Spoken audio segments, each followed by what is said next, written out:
Death Mage Chapter 186, The Resurrection of the Demon King. Several months had passed since the five-colored blades gave up on conquering the trial of Zakhart and entered the mysterious dungeon that had appeared before them. Despite that, Heinz and his companions had not even managed to clear 30 floors yet. The trials imposed upon them by this dungeon were, in a way, more difficult than those in the trial of Zakhart. A glowing knight stood before them, Joshua Arkum, a loyal knight who, in his past, had avenged his master who had been killed in a rebellion. You will never give up, you say, then become the embodiment of your words. The knight declared, swinging his magic sword at Heinz. The blade of his sword produced a sharp shockwave that assaulted Heinz and his companions. Go! Groaned Deliza, the dwarf shield-bearer, as she stepped forward and deflected the enormous shockwave. Behind Deliza, Heinz activated a holy light armor technique martial skill, while the female martial artist Jennifer activated an armor technique 1. With their reaction speeds improved, they leapt forward at Joshua, whose sword had finished its swing. Both of them were so fast that the eyes of an average adventurer wouldn't be able to keep up with their movements, but a black shadow appeared behind Jennifer. That was close, said the scout Edgar, deflecting the scimitar thrust by the shadow with his heavy knife. The shadow was Luke, a heroic spirit of Niltark, the god of judgment. You must be finding this quite easy, for a scout to be focused on defense, said Luke, taking its distance from Edgar. Shit, does this guy only ever make sarcastic comments? Edgar cursed. You're our successors who slew a pure-breed vampire, something that even we could not accomplish. We came to test your character, and found that you only amount to this much. It's only natural for a dozen or two sarcastic comments to come out, isn't it? In his previous life, Luke had almost been executed for a crime that he had no knowledge of. Receiving a divine message from Niltark, he had broken out from prison, escaped the law, and gone on to judge 1,000 evils. For such a heroic spirit, he was unexpectedly talkative. However, the words of a heroic spirit could be communicated in an instant, so conversations took almost no time at all.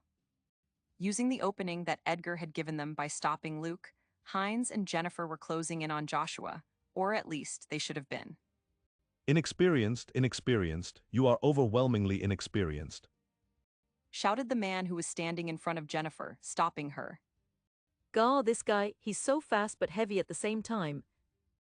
Jennifer groaned. Her martial skill, using unarmed fighting technique which mainly relied on her fists, was parried by the man's own unarmed fighting technique martial skill, allowing him to put in a counterattack. At this rate, not only will you be unable to defeat the Demon King, but you will become corpses in an instant, you inexperienced fools. The man shouted. This man was Arsh. He was a heroic spirit of the heroic god Belwood, having given his life to protect Belwood during the war against the Demon King Gujaranis. Meanwhile, Heinz was unable to even reach Joshua as well. To think that you're not even budging. What a solid defense. He muttered, his blade having been stopped by an elf woman. To possess radiant god swordsmanship and holy light armor technique, only to amount to merely this much, your abilities truly fail to live up to your skill names. In the face of the Demon King, what you call light will be but the faint flicker of a firefly. It will be snuffed out in an instant, said the elf. You should know that as you are now, you will not conquer the trial of the champion, even if you spend 1,000 years here. The elf was Furlida. She was a heroic spirit of Nine Road. She had served at her side during the battle between Alda and Vita that had taken place 100,000 years ago. And there was a female mage guarding Joshua's back. She was Porla, a heroic spirit of Forgan, the god of dancing flames. Let us put this to an end. It seems that your priestess is almost out of mana, and you will be unable to escape this spell, she declared mercilessly. Flames erupted from her staff, dancing through the air in a complicated pattern, and rapidly flooded in towards Heinz and his companions. The moment Heinz felt his consciousness slip away, a hard impact on his back woke him up. Gah, so we only managed to clear 30 floors again. He muttered in frustration. His sweat-drenched fringe was stuck to his forehead, but other than that, nothing suggested that he had been in a fierce battle just a moment ago. His wounds, including his burns, and even the damage to his equipment was gone. His body was tired, but even when he checked his status, his vitality had not decreased. If it weren't for the fact that his mana was still drained, the whole thing might have been a dream. Heinz turned around to see that his companions were nearby. Of course, they were unharmed just like him. Diana's mana was completely empty, but even Deliza's shield, which had been deeply damaged and on the verge of breaking, was back to normal. To think that we would have to continue fighting heroic spirits. I misallocated my mana. Said Diana. Diana, it's not something you should be concerned about. The one who needs to apologize is me, the leader who gives the instructions. Said Heinz. Nah, neither of you should worry about it. Said Edgar, giving the two of them a weak smile. 3 consecutive battles against heroic spirits, and the first battle was only 1 heroic spirit, the second was 2, and then the third one suddenly had 5. Nobody could have expected that. And our party formation is clearly coming together. It's just a matter of whether we can win. Heroic spirits. These were souls who had been turned into heroic spirits by the gods after performing worthy heroic deeds while alive. They were generally similar in nature to familiar spirits, but they had a different role. If familiar spirits were civil officials who served the gods, then heroic spirits were the military officers. They had the same duties of supporting the gods and guiding the people, but heroic spirits also had the tasks of protecting the divine realms and, in times of emergency, descending upon the world in order to vanquish evil. As most heroic spirits were chosen from among exceptional fighters, it wasn't uncommon for them to be more able in combat than gods who were not skilled in battle. Thus, in many cases, the heroic spirit descent skill was considered a superior version of the familiar spirit descent skill, as it summoned a heroic spirit onto the user's body. If their strength was converted to a rank, it was said that they would be at least rank 12, but having actually fought them, Heinz and his companions couldn't help but think that this was an underestimated value. Almost all of the heroic spirits had awakened superior skills, and they used them masterfully in coordination with each other. During the battle against the single heroic spirit, Heinz and his companions had been able to push through by relying on their numbers and coordination. This had also been possible during the battle against 2 heroic spirits. But against 5, they had been overwhelmed. To begin with, heroic spirits isn't it said that they don't descend upon the world even if a nation or 2 is destroyed? What are they doing in a dungeon? Complained Jennifer, who was lying on the ground and still trying to catch her breath. Indeed, heroic spirits descending upon the world and wielding their powers had only occurred a handful of times in the entire history of Lambda. They had not descended upon the world even when humans fought wars against each other, when monsters overflowed from dungeons, when the Demon King's fragments appeared, or when evil gods were scheming in the shadows. It was said that heroic spirits depleted much of their strength by descending directly upon the world, causing them to fall into slumber for 10,000 years afterwards, but that wasn't the only reason. If the gods sent heroic spirits to correct every evil in the world, the people would not develop. And since there was so much evil in the world, every heroic spirit would end up in slumber if they were sent so frequently. If truly powerful evils were to make a move after that, such as the deranged Xantark, the pure-breed vampires that lurked in the Boundary Mountain Range or the hidden evil gods, the entire world would be put at risk. Indeed, Heinz and his companions had been able to seal the Demon King's nose, corner the pure-breed Ternisha, and deal the killing blow to her. It was said that the Thunderclap Schneider had personally defeated evil elder dragons and gods, and Randolph, the True, had fought against the Demon King's fragments and the disciples of the evil gods when he was still active. That was why the heroic spirits rarely descended upon the world, but heroic spirits were constantly appearing on the 30th floor of this dungeon, and they did not offer any blessings for Heinz and his companions. It's probably because it's a dungeon, right? Said Deliza, wiping her sweat with her sleeve. I don't know the circumstances that the gods and heroic spirits face, but this dungeon seems to be special. Even on the previous floors, there were monsters that only appear in myths and legends, and they all vanished like fog without leaving a corpse when we defeated them, didn't they? Those heroic spirits might be the same. Up until the 30th floor, Hines and his companions had defeated strange monsters such as ghoul wizards, ghoul amazonesses, and bone forts, but they had vanished like illusions after being defeated, their corpses leaving no materials or magic stones behind. This had happened for the entirety of the trial dungeon. Are you saying that they're like illusions as well? I can't really believe that, but... Jennifer murmured. Having exchanged fist blows with Gorsh, Jennifer was inclined to believe that he was real. It wasn't just his appearance. The way he breathed and the smell of his sweat made her think that he had to be a living human. The monsters that they had defeated up, until that point, had all had the same sense of presence that made it difficult to believe that they were illusions, but the heroic spirits had seemed even more real than that. Yeah, Luke's unpleasant comments, their coordination and ability in combat make it difficult to believe they're just illusions. Said Edgar. So then, aren't they in a state where they've descended upon bodies that are illusions? The superior skill of familiar spirit descent is heroic spirit descent, which summons a heroic spirit onto the body, so that might be possible.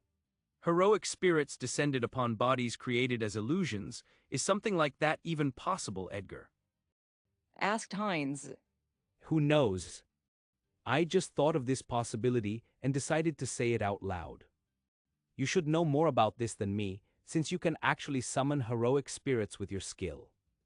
Now then, let's cut the chatter and head back to town. Said Edgar, standing up and walking towards the town.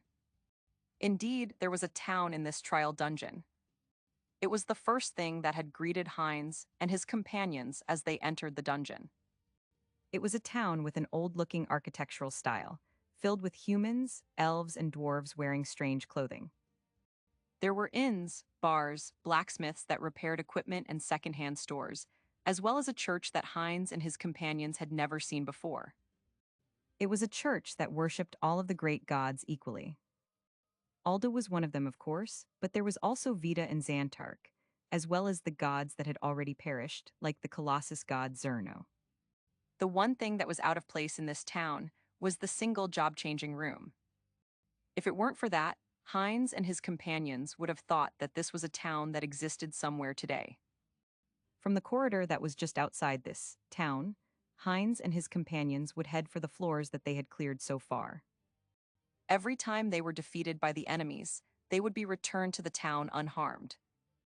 And they were unable to leave the dungeon from the town. Still, you could have said this about the trial of Zakhart, but the difficulty of this dungeon is strange in a weird way. There's no telling how many times we would have died if this was a normal dungeon. Said Edgar. But at this rate, we have no idea when we'll be able to get out of here. The enemies in this dungeon were more powerful than the enemies that appeared in the trial of Zakhart, but Hines and his companions would never be killed by them. This was the perfect trial created by Alda to make them at least more powerful than heroic spirits without risking losing them. We're being held up on the 30th floor.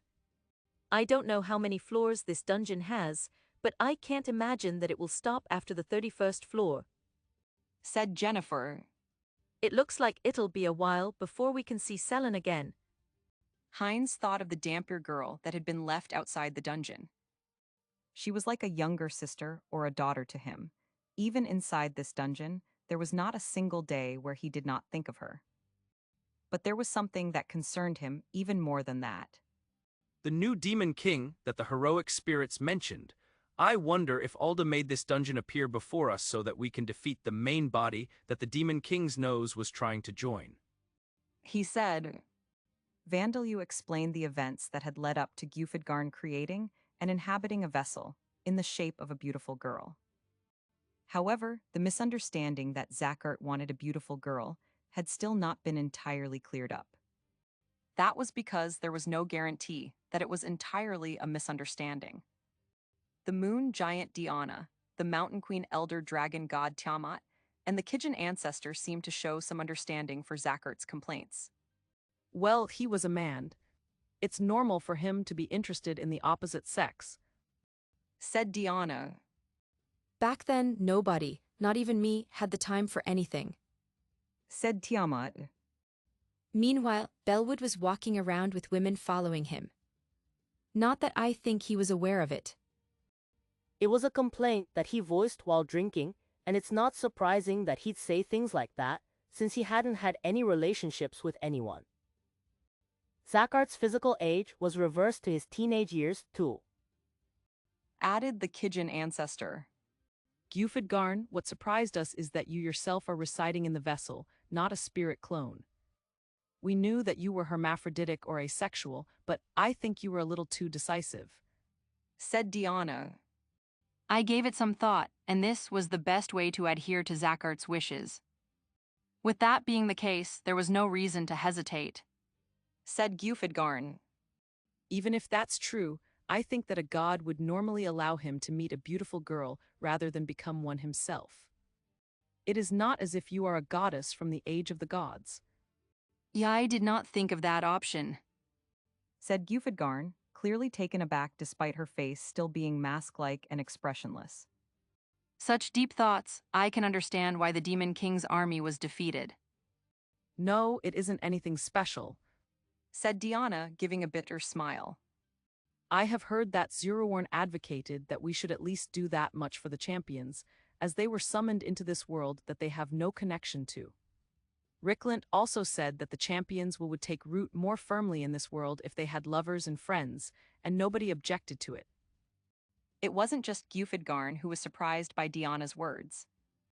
I've never heard that before, said Tiamat. I've never heard that either, said Farmon. Of course you haven't. These conversations took place before you were summoned, said Diana. And since there was no time to form relationships as the war grew fiercer, the only ones who ended up being successful in that regard were apparently you and Bellwood. It seems that the mythical tales of Bellwood left out these facts. Did Zacchart, Ark, and Nineroad not do those kinds of things? Asked Vandalyu. Zacchart, Ark, and the other creation-oriented champions didn't go onto the front lines much.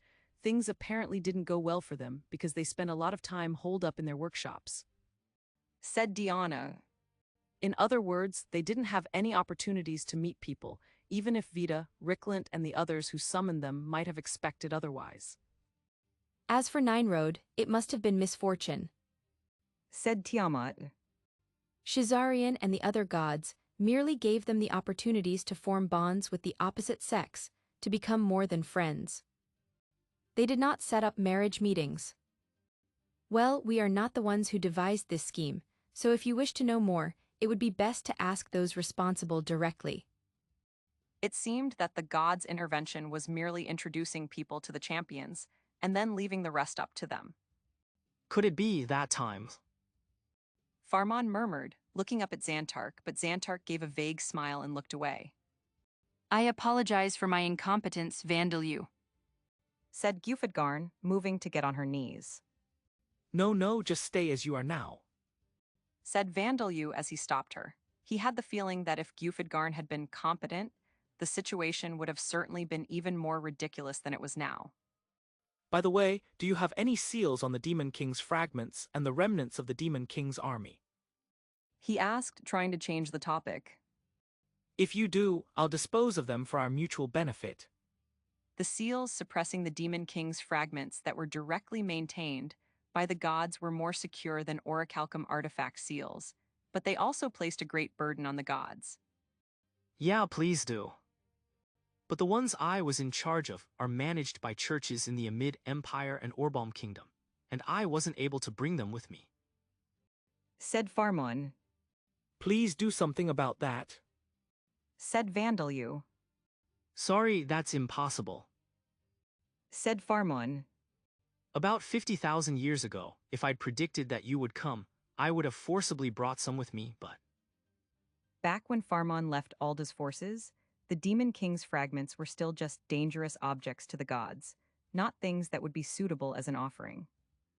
He didn't know how to turn them into Demon King equipment, and even if he could, it was difficult to imagine that the Magin and Kijin would be able to use such dangerous items. If he had concealed such items on him back then, we would have certainly suspected that he was up to something and driven him away, Said the Magin ancestor. And going to take them back now is impossible. Said Farmon. Aldo is letting me manage the fire attribute to maintain the world, but if I were to return, he might do something so that I can do nothing other than maintain it. I see. That's unfortunate. Said Vandalyu. Are you going to devour me after all? And no, I don't want to be destroyed. Luvisfal cried, thrashing about in terror at the words dispose of. You don't have to be scared. Van told you that the decision is on hold until we go back to Talishheim and see what Fidderg and the others think, didn't he? Said Povina, gently embracing Luvisfal's wings, or rather holding them down. That's right, calm downs. Said Aniwaka, wrapping her arms firmly around Luvisfal's head. They were treating Luvisfal like a small animal, but due to the special seal on him, he had the appearance and the strength of a wyvern. To everyone else present here, he really was as weak as a small animal. Yes, I apologize for causing a fuss. I am all right now.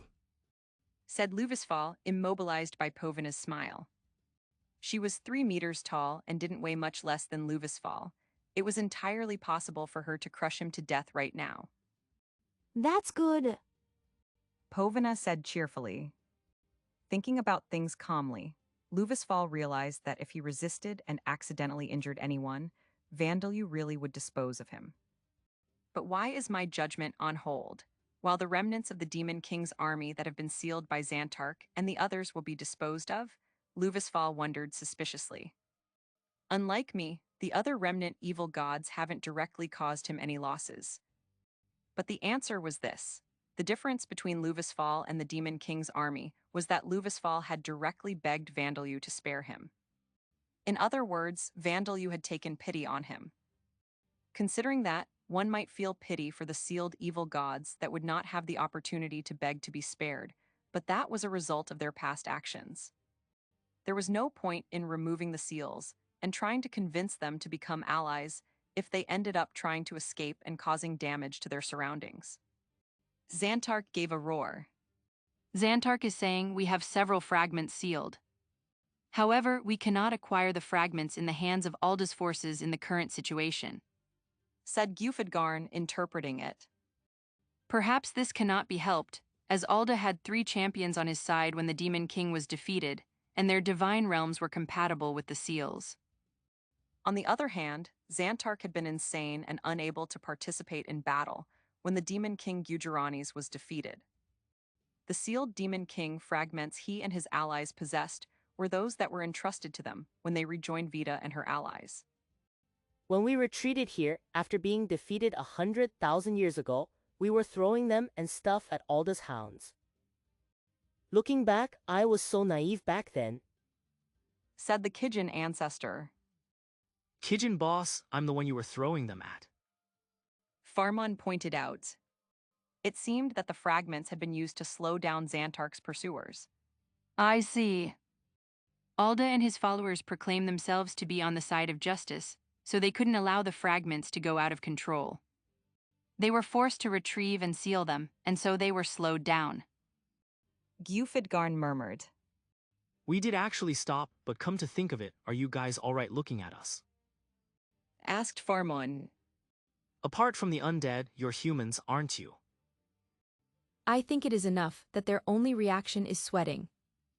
Said Tiamat. The gods gathered here were powerful figures, but most of them were gods of this world. Thus, looking at them would not cause damage to the mind like evil gods would, though weak-willed individuals would still lose consciousness. But there were also gods that had fused with evil gods, like Xantark and the bird beast king Laphes. Farmon, none of them could be considered ordinary people. If they were so weak as to lose their sanity by looking upon us, they would have lost their sanity long ago by looking upon the champion. Said the Magin ancestor. Indeed.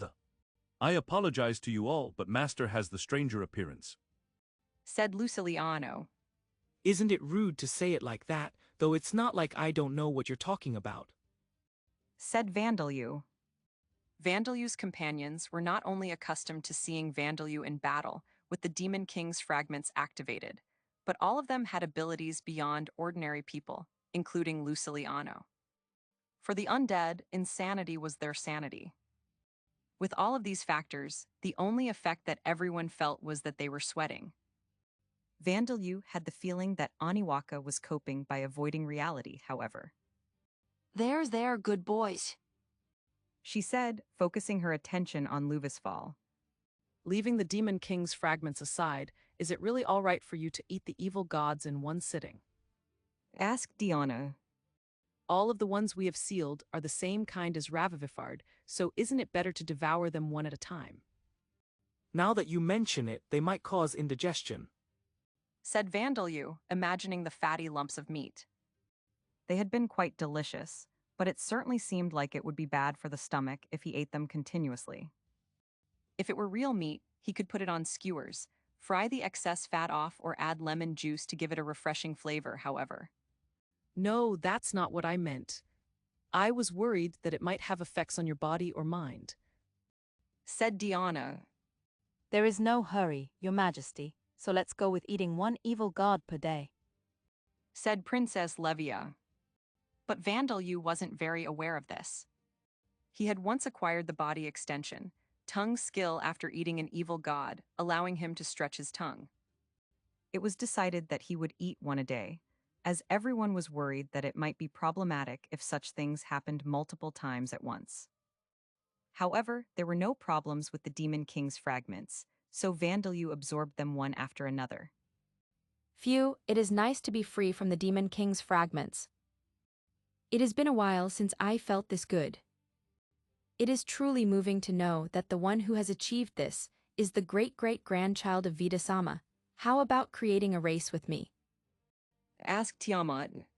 You're too casual in inviting me to create a new race, said Vandalyu. Bakken already has several previously arranged engagements. Saria protested.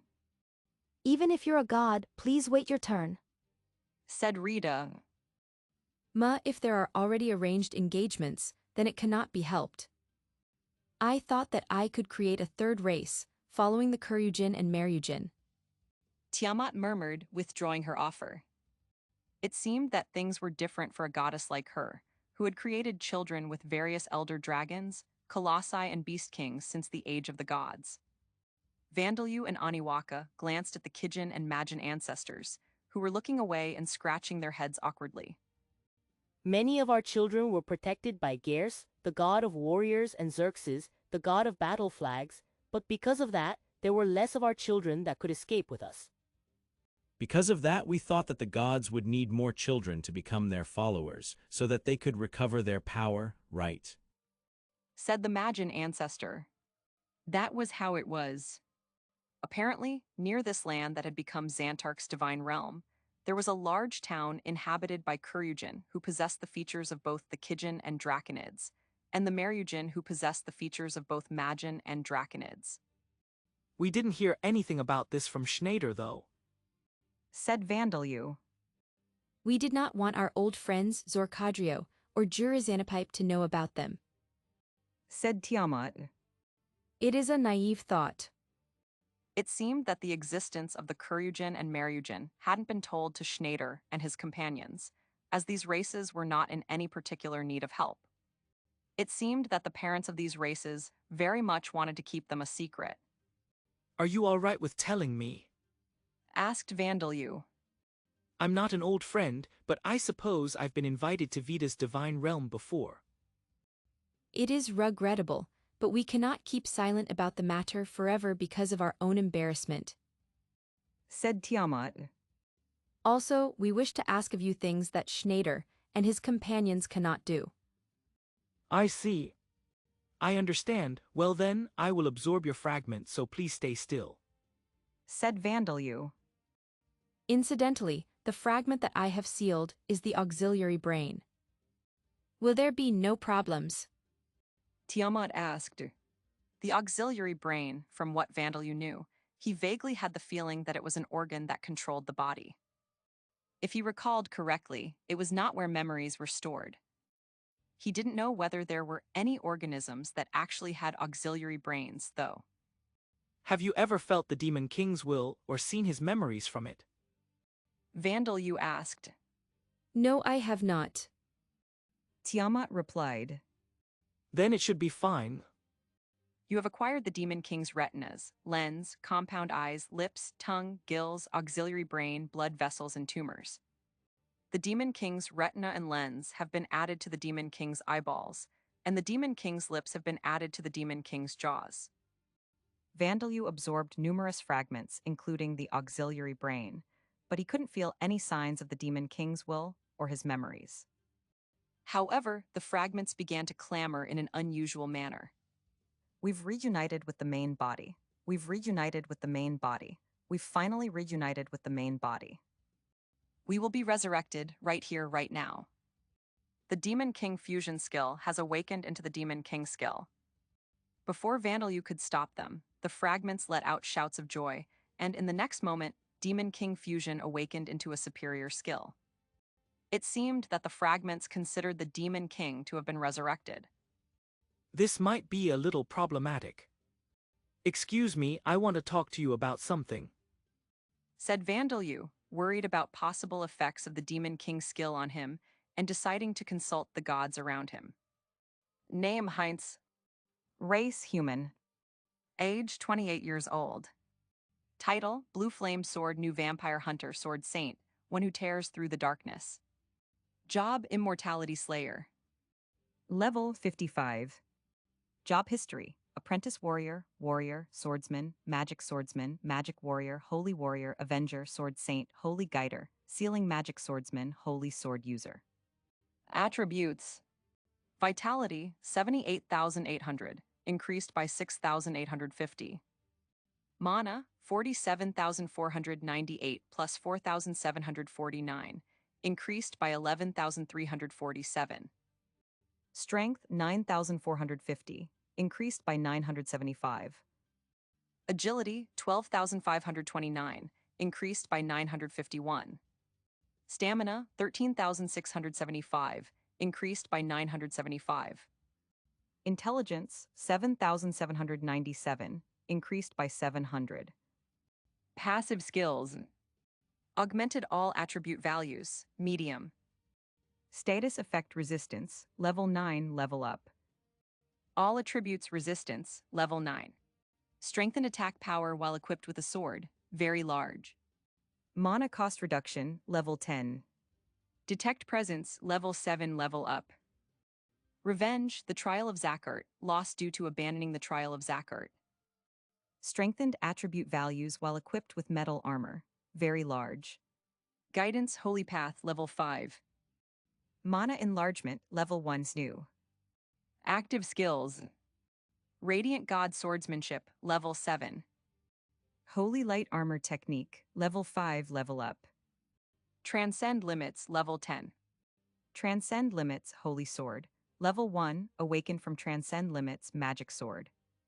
Coordination, level 10. Light Attribute Magic, level 9. Life Attribute Magic, level 9. No Attribute Magic, level 2. Mana Control, level 9, level up.